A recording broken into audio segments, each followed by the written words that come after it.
자, 여러분은 주님과의 친밀한 관계를 맺고 계십니까? 자, 매스컴과 인터넷의 발달, 구글과 트위터, 또 페이스북으로 대표되는 SNS의 대유행, 그리고 스마트폰으로 세계는 한층 더 가까워졌습니다.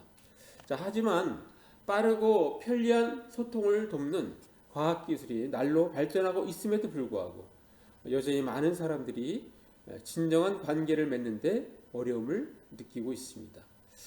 아니, 오히려 이전보다 더 극심한 외로움을 토로하곤 합니다. 자, 도대체 왜 그럴까요? 자, 사실 문제는 오랫동안 신앙생활을 한 그리스도인들 사이에서도 마찬가지로 이 현상이 나타난다는 것입니다. 자, 왜 이러한 현상이 나타나는 것일까요? 그 이유는 무엇일까요? 자, 5만여 명의 회원을 보유한 세계 최대 규모의 미국 기독교 상담자 협회 회장이면서 현재 리버티 대학교의 삼당학 또 목회학 교수 팀 클린톤과 전문 상담사 목회자여 교수인 조슈아 스트라우이라는 분이 교수인데 공저로 관계 하나님이라는 책을 썼습니다. 자, 이 책에서 그 이유를 이렇게 얘기합니다. 자, 우리 인간은 하나님과 긴밀하게 관계를 맺어야 살 수 있는 하나님의 형상으로 지어졌기 때문이다. 하나님의 형상으로 지음을 받았기 때문에 우리는 외로움을 느낀다는 거예요. 자, 바로 이러한 이유 때문에 하나님이 아닌 다른 것, 즉 술과 담배, 돈, 섹스, 쇼핑, 취미생활, 성공, 심지어는 종교생활에 아무리 몰두해도 마음의 공고함이 달래지 않습니다. 자, 그렇다면 어떻게 해야 이 문제를 우리는 해결할 수 있을까요? 자, 그 부분에서도 이렇게 얘기합니다. 영적인 존재로 지어진 우리를 영으로 살아 숨쉬게 하는 유일한 길은 하나님과 깊고 친밀하게 교제하는 것이다. 자, 우리가 하나님과 깊고 친밀하게 교제하는 것이 얼마나 중요한지를 다시 한번 깨달아 알 수 있습니다. 자, 오늘 본문 시편 25편은 다윗의 시입니다. 자, 본문은 온갖 역경의 상황 중에서도 하나님을 경외하는 자가 받는 축복을 노래하고 있습니다. 자, 오늘 본문에서 다윗의 현재 상황이 어떠한지를 한 번에 잘 알려주는 구절이 있습니다. 시편 25편 16절입니다. 자, 한번 같이 읽겠습니다. 시작. 주여, 나는 외롭고 괴로우니 내게 돌이키사 나에게 은혜를 베푸소서. 자, 여기서 외롭고, 그러니까 외롭다라는 단어를 볼 때 다윗의 현재 상황이 어떤지를 알 수 있습니다. 또한 우리가 읽은 본문에서 외롭다고 고백한 다윗을 위로해주는 상반된 신선한 단어가 등장합니다. 바로 14절입니다. 여호와의 친밀하심이라는 표현입니다. 자, 한번 제가 읽어볼게요. 자, 여호와의 친밀하심이 그를 경외하는 자들에게 있으며 그의 언약을 그들에게 보이시리로다. 자, 여호와의 친밀하심에 대하여 잘 설명한 책이 있습니다. 자, 사람 살리는 교회 담임 목사인 라준석 목사, 이렇게 이미지로 보여주는 것은 오늘 설교에 이분의 그 책 글이 많이 인용이 된다는 의미로 이렇게 대표적으로 보여주는 겁니다.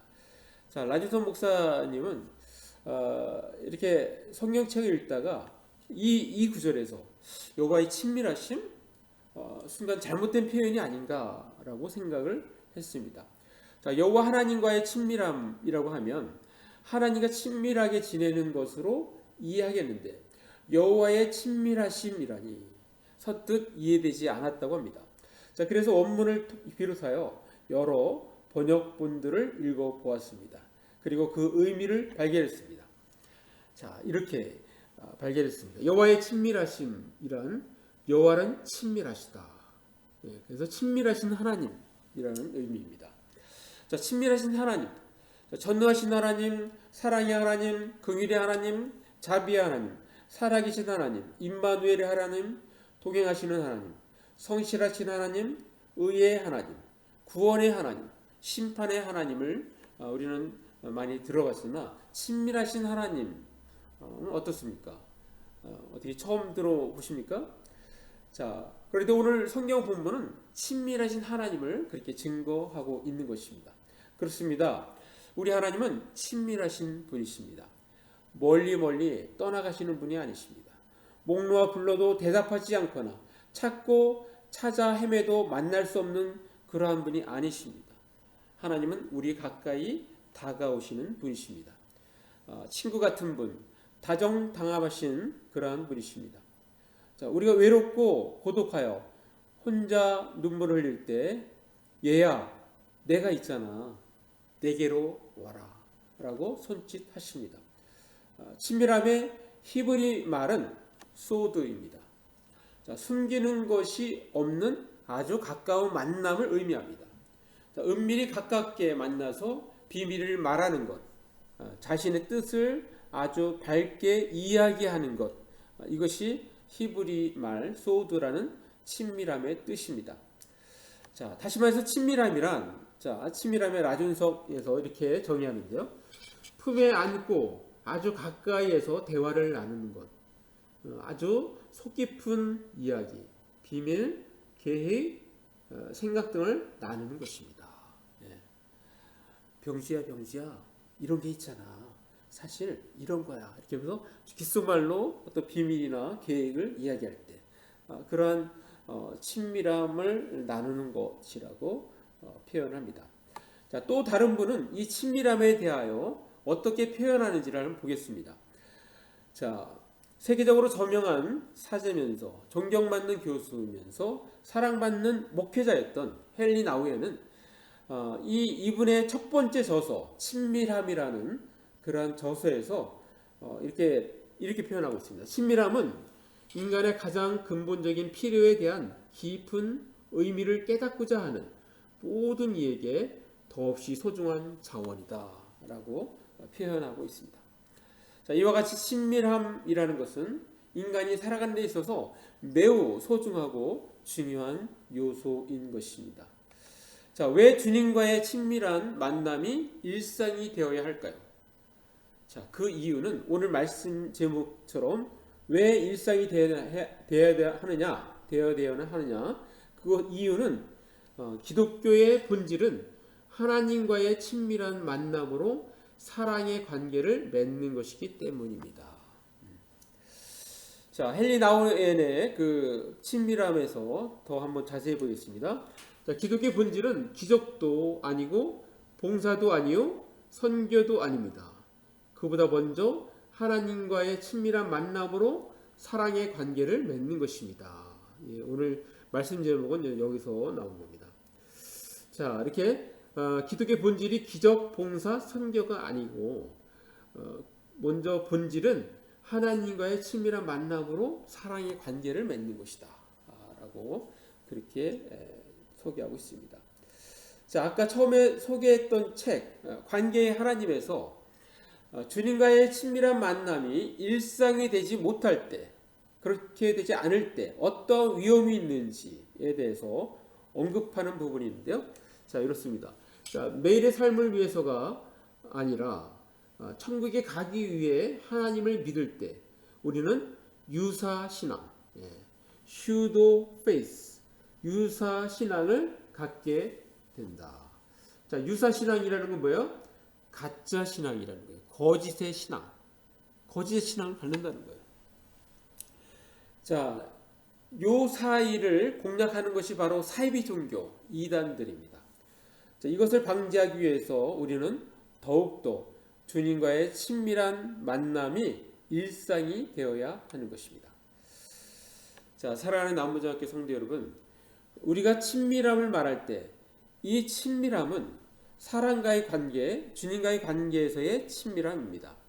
자, 그러나 이러한 친밀함이 결여된 사람들은 다른 것과 친밀함을 갖게 됩니다. 자, 이 부분에 대해서 아까 소개했던 라준사 목사의 그 친밀함에 이렇게 표현하는 게 있어요. 친밀한 관계를 잘못 갖는 사람들이 자신의 마음속의 공허함을 채워보기 위해 성 중독, 게임 중독, 도박 중독, 쇼핑 중독 등에 빠지기도 합니다. 거꾸로 얘기하면 하나님과 친밀한 관계를 갖는 사람은 성 중독, 게임 중독, 도박 중독, 쇼핑 중독에 빠지지 않는다라고 말할 수 있습니다. 자, 중독자들의 특성은 어떤 매개물을 너무 사랑한다는 데 있습니다. 자, 그러므로 우리가 정상적인 관계에서 친밀함이 얼마나 중요한지를 우리는 간접적으로 알 수 있습니다. 자, 계속해서 이 책 파트 2에서 깊은 친밀함이 만들어낸 열매를 소개하는데 네 가지를 소개합니다. 자, 친밀함의 지수가 높은 사람의 첫 번째 열매는 바로 온유입니다. 이것은 바로 이스라엘의 영적 지도자 모세에게 해당됩니다. 자, 먼저 모세가 하나님과의 친밀함 정도가 어느 정도인지를 보여주는 말씀이 있습니다. 자, 그 부분 한번 같이 읽습니다. 출애굽기 33장 11절 상. 자, 한번 같이 읽습니다. 시작. 사람이 자기의 친구와 이야기함 같이 여호와께서는 모세와 대면하여 말씀하시며. 예. 아주 친구같이 하나님을 친구와 같이 모세와 대면하여 말씀하셨다. 예. 자, 하나님께서 모세를 상대할 때 자기의 친구같이 말씀하셨다고, 대화하셨다고 말씀하고 있는 것입니다. 자, 그리고 이와 같은 모세로부터 나타난 열매는 온유함인데, 자, 민수기 12장 3절 말씀 보면 이 사람 모세는 온유함이 지면의 모든 사람보다 더하더라. 예. 친밀함의 열매가 온유함으로 나타났습니다. 자, 친밀함의 지수가 높은 사람의 열매 둘째는 만족함입니다. 만족감. 자, 다윗이 바로 여기에 해당되는데요. 자, 우리가 잘 아는 대표적인 말씀 시편 23편 1절. 여호와는 나의 목자시니 내게 부족함이 없으리로다. 자, 하나님은 목자시기 때문에 부족함이 없다는 거예요. 하나님과 친밀한 관계에 있으면 그 사람 인생은 부족함이 없다라고 말씀하고 있는 것입니다. 자, 친밀함의 지수가 높은 사람의 열매 셋째는 순종입니다. 순종. 바로 아브라함이 여기에 해당됩니다. 자, 말씀 보겠습니다. 히브리서 11장 17절 제가 읽습니다. 아브라함은 시험을 받을 때 믿음으로 이삭을 드렸으니 그는 약속들을 받은 자로 돼 그 위아들을 드렸느니라. 자, 위아들, 그것도 100세 얻은 99세 얻은 위아들 얼마나 귀하겠어. 그 귀한 아들을 어느 날 하나님께서는 번제로 바치라는 거예요. 번제로. 너무너무 엄청난 정말 그러한 명령인데 그것을 웬만한 사람은 그걸 수용할 수가 없죠. 이게 몇 세에 아주 낳은 아들인데, 너무너무 귀한 아들, 내 목숨보다도 더 귀한 아들인데, 자, 그런데 아브라함은 믿음으로 이삭을 그렇게 드리는 거예요. 그래서 그 하나님께서 말씀하신 그 산에 올라가서 나무를 놓고 그 다음에 이삭을 묶어서 놓고 칼로 이렇게 진짜 찌르려고 이렇게 합니다. 자, 그때 여호와의 사자가 하늘로부터 그를 부르면서 아브라함아 아브라함아 하면서 그것을 만류합니다. 아브라함이 내가 여기 있나이다 이렇게. 자, 그림을 한번 보겠습니다. 자, 이런 모습이에요. 자, 이렇게 나무를 놓고 이제 태우려고 하니까 죽여서 태우려고 하니까 이삭이 이렇게 묶여 있고 여호와의 사자가 못하게 막는 그런 모습입니다. 자, 이러면서 뭐라고 사자가 얘기했는지를 우리 한번 같이 보겠습니다. 창세기 22장 12절 말씀. 자, 한번 같이 읽습니다. 시작. 사자가 이르시되 그 아이에게 내 손을 대지 말라. 그에게 아무 일도 하지 말라. 내가 내 아들 내 독자까지도 내게 아끼지 아니하였으니 내가 이제야 내가 하나님을 경외하는 줄을 아노라. 라고 그렇게 이제 믿음을 인정하면서 그리고 이렇게 하나님을 경외하는 줄을 안다라고 표현해요. 자, 아브라함의 순종을 보시고 하나님께서는 내가 이제야 내가 하나님을 경외하는 줄을 아노라라고 인정하십니다. 자, 그렇다면 이러한 논리가 형성이 됩니다. 친밀함의 지수가 높은 사람의 열매 중 하나가 순종이고, 또 그와 같은 순종을 하는 자는 하나님을 경외하는 자라라고 이렇게 인정한다면, 자, 이렇게 말을 정리할 수 있어요. 하나님을 경외하는 자는 하나님과 친밀한 자이다. 예. 자, 하나님을 경외하는 자는 하나님과 친밀한 자가 되는 것입니다. 자, 이 말씀이 그대로 우리가 아까 읽었던 본문에 나오는 거예요. 시편 25편 14절. 우리 같이 읽습니다. 시작. 여호와의 친밀하심이 그를 경외하는 자들에게 있으며 그의 언약을 그들에게 보이시리로다. 네. 자, 여호와의 친밀하심이 어떻게 있다고요? 그를 경외하는 자들에게 있다는 거예요. 그러니까 친밀하심과 경외하는 자들이 같이 리콜이 되는 겁니다. 자, 다시 한번 정리하면 이렇습니다. 자, 그리스도인이란 예수 믿는 자죠. 예수 믿는 자는 하나님을 경외하는 자입니다. 하나님을 경외하는 자는 하나님과 친밀한 자입니다. 근데 하나님과 친밀하지 않다? 나는 그리스도인입니다. 이게 성립이 안 될 수 있다는 거예요. 그러니까 하나님과 친밀한 것이 얼마나 중요한지, 그냥 교회만 왔다 갔다 하는 것이 중요한 것이 아니라 일상적으로 하나님과 친밀함을 갖는 것이 중요하다는 거예요. 내가 그리스도인이라는 것을 증거하는 방법은 하나님과 친밀함을 일상 가운데서 보여주는 사람이 바로 그리스도인인 것입니다. 자, 친밀함의 지수가 높은 사람의 열매, 네 번째는 신뢰입니다. 바로 요셉이 여기에 해당되는데요. 자, 히브리서 11장 22절 보면 요셉의 그 마지막 모습이 나옵니다. 믿음으로 요셉은 임종시에 이스라엘 자손들이 떠날 것을 말하고 또 자기 뼈를 위하여 명하였으며. 네. 자, 하나님과 신뢰관계가 있기 때문에 요셉은 죽으면서도 이스라엘 백성이 애굽 땅에서 있는 것이 다가 아니라는 걸 알고 있어요. 언젠가는 여기서 나갈 것을 알고 있어요. 그래서 그것을 이야기하는 겁니다. 그리고 그때 나갈 때 나는 지금 죽어서 뼈로 있지만 나의 뼈를 가지고 하나님께 약속하신 땅에 가서 묻어라. 이것을 유언으로 하고 있는 것입니다. 이와 같이 하나님과의 신뢰 관계가 있기 때문에 이러한 유언을 할 수 있는 것입니다. 자, 이와 같이 주님과의 친밀함을 일상적으로 갖게 되면 온유함과 만족함, 순종, 신뢰 등 여러 가지 열매를 맺게 되는 것입니다. 자, 우리는 지금 주님과의 친밀한 만남이 일상이 되어야 한다는 제목의 설교를 듣고 있습니다. 자, 그렇다면 우리는 어떻게 해야 할까요? 두 가지로 정리해 드리겠습니다. 첫 번째는 나를 등지고 하나님을 향하여 나아가야 합니다. 한번 같이 읽습니다. 시작. 나를 등지고 하나님을 향하여 나아가야 합니다. 자, 전에도 소개했던 바스티유 감옥도 꺾을 수 없었던 불멸의 신앙인 17세기 영성의 대가 잔느 기용은 예수 그리스도와의 친밀함이라는 책에서 이렇게 얘기하고 있어요. 당신이 스스로 할 수 있는 것이 아무것도 없다는 것을 깨닫는 것보다 더 위대한 계시는 없습니다. 자, 우리 하나님의 말씀 계시가 바로 성경이죠. 근데 정말 위대한 계시 중에 하나는 뭐냐면 우리가 하나님을 이렇게 상대하면서 신앙생활하면서 이걸 깨닫는 거예요. 스스로 할 수 있는 것이 아무것도 없다. 이것을 나의 고백으로 깨닫는 거예요. 자, 이것은 위대한 계시라는 것입니다. 자, 또 하나 보겠습니다. 나의 모든 소유물 중 가장 위험한 것은 나라는 존재였습니다. 자신을 잃고 하나님을 얻으십시오. 나를 포기하는 거. 여기서 나라는 건 뭐예요? 결국은 나의 자아를 포기하고 자신을 잃는 것. 그것은 하나님을 얻는 것입니다. 얻는 것. 자, 이것을 말씀으로 한번 우리가 정리하면 마태복음 16장 24절 말씀입니다.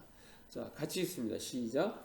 이에 예수께서 제자들에게 이르시되 누구든지 나를 따라오려거든 자기를 부인하고 자기 십자가를 지고 나를 따를 것이니라. 네. 자, 나를 따라오려면 자기를 부인하고 십자가를 지고 따를 것이라고 말씀하고 있습니다. 자, 주님과의 친밀한 만남이 일상이 되어야 합니다. 자, 그렇다면 우리는 어떻게 해야 할까요? 두 번째는 날마다 하나님께 기도하는 시간을 가져야 합니다. 한번 같이 읽습니다. 시작. 날마다 하나님께 기도하는 시간을 가져야 합니다. 자, 기도하면 우리가 얻는 최대의 유익이 무엇일까요? 무엇인가를 얻어내는 것입니까? 자, 이 부분에서 진정한 유익이 무엇인가에 대하여 아까 소개했던 라진도 목사의 친밀함에는 이렇게 적혀 있어요. 내가 원하는 것을 얻는 것이 아닙니다. 관계 확인입니다.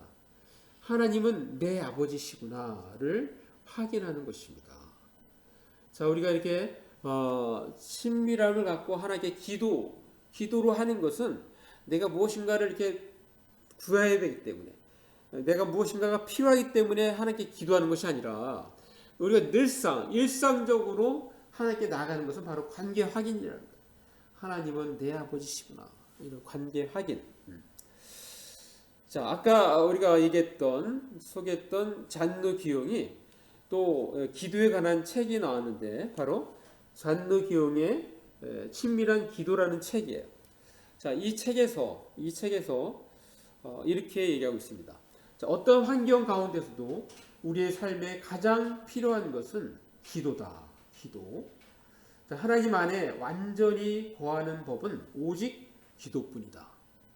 자, 우리가 하나님 안에 완전히 거하는 법은 바로 기도뿐입니다. 기도가 얼마나 중요한지, 소중한지를 표현하고 있습니다. 또한 자, 무엇인가를 얻기 위해서가 아니라 그분을 기쁘시게 하고 그분의 뜻대로 순종하기 위해서 하나님에게 나아가야 한다. 아까 무엇인가를 구하려고 하는 것 아니다. 그거와 비슷한 얘기죠. 그분을 기쁘시게 하고 그분의 뜻대로 순종하기 위해서 우리는 나아가야 되는 것이다. 기도해야 되는 것이다. 라고 말씀하고 있는 것입니다. 자, 그럼에도 불구하고 기도를 어려워하는 사람에게 기도를 잘하는 방법을 소개합니다. 자, 기도를 잘하는 방법. 그것은 뭐냐면 기도를 잘하는 탁월한 방법은 하나님께 나아가기 원하는 간절한 마음. 내가 하나님께 나아가는 간절한 마음이 있어야 돼요. 나아가고 싶어하는. 주님을 향한 순수한 열정을 갖는 것이다. 그렇게 표현하고 있습니다.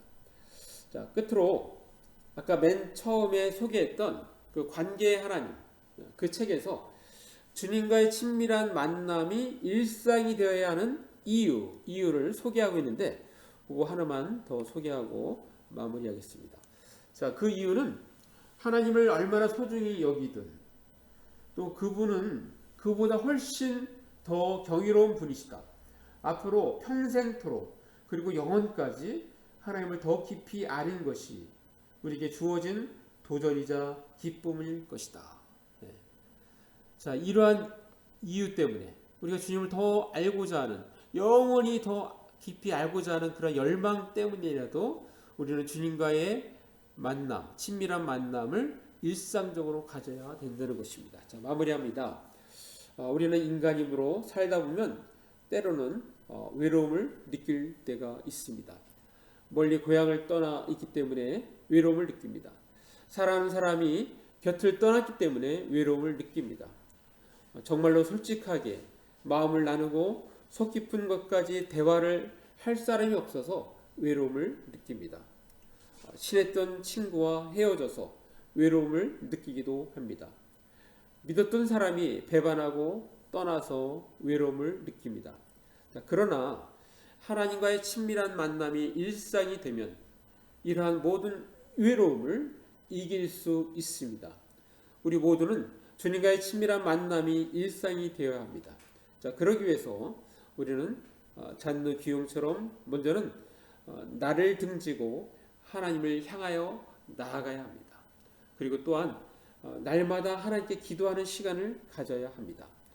우리 모두 주님과의 친밀한 만남이 일상이 되어 친밀함의 열매, 즉 온유함, 만족함, 순종, 신뢰가 풍성한 삶을 살아가는 저와 여러분 되시기를 간절히 바랍니다.